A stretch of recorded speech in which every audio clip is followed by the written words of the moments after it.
Evangelho de Marcos, capítulo 6. Jesus deixou essa região e voltou com seus discípulos para Nazaré, cidade onde tinha morado.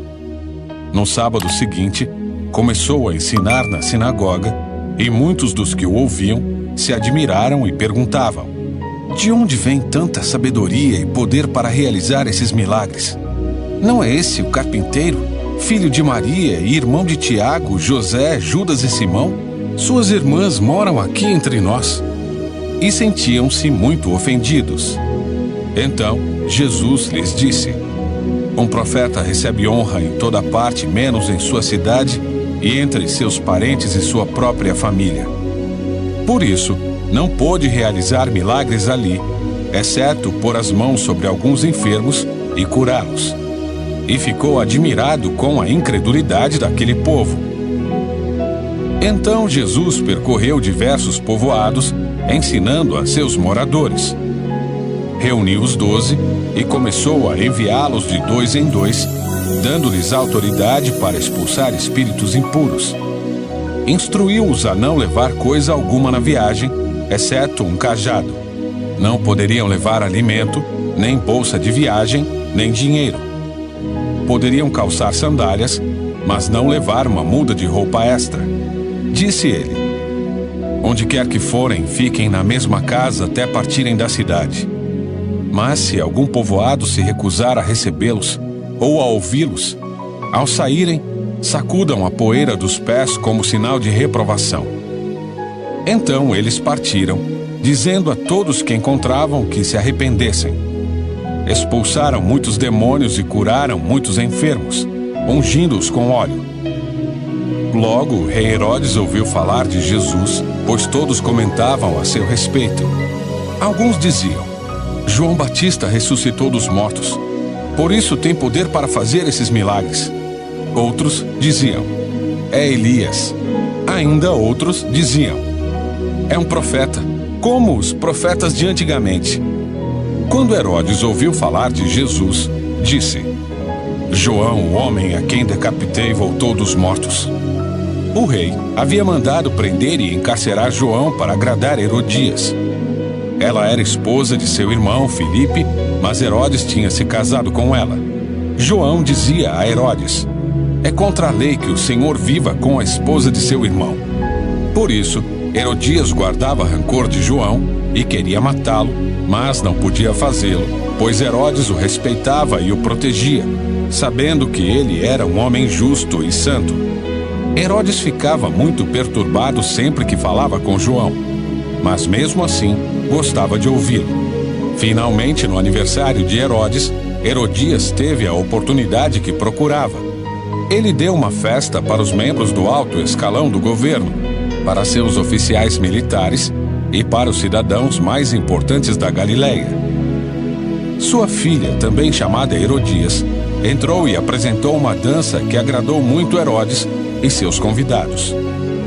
Peça-me qualquer coisa que deseje e eu lhe darei, disse o rei à moça, e prometeu sob juramento: eu lhe darei o que pedir, até metade do meu reino. Ela saiu e perguntou à mãe: o que devo pedir? A mãe lhe disse: peça a cabeça de João Batista.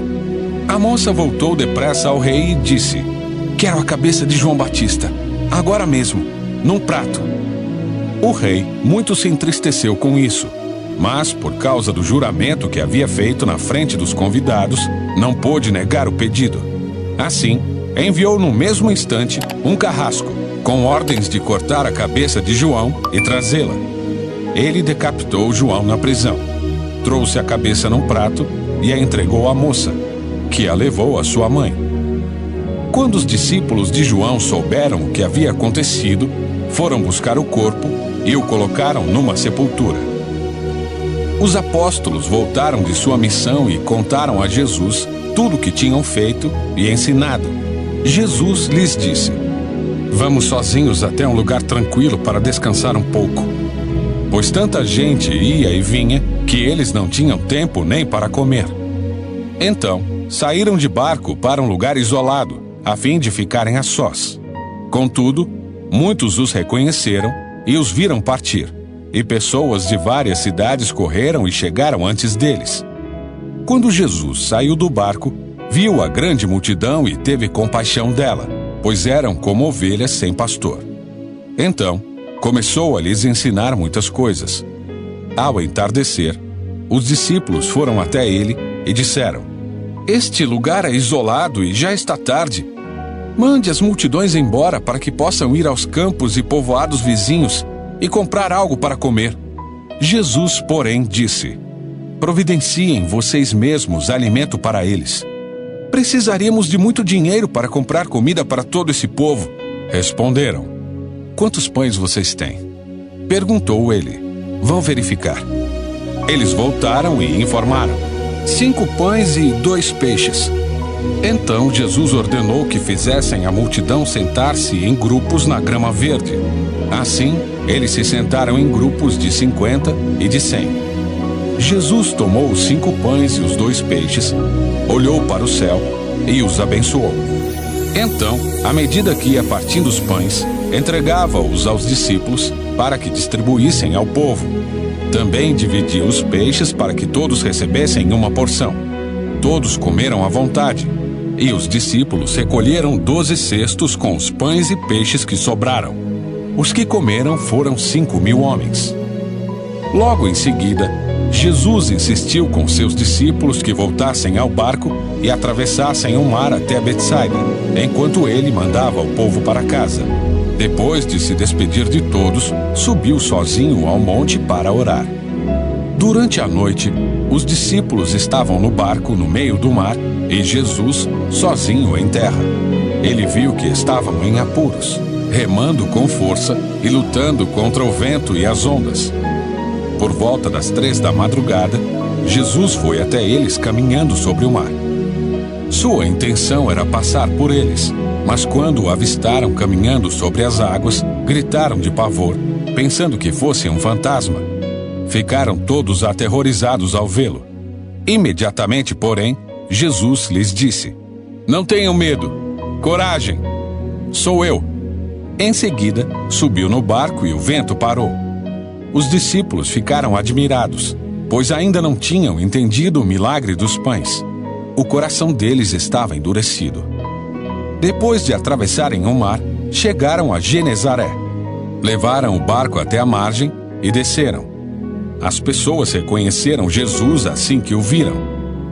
Quando ouviam que Jesus estava em algum lugar, corriam por toda a região, levando os enfermos em macas para onde sabiam que ele estava.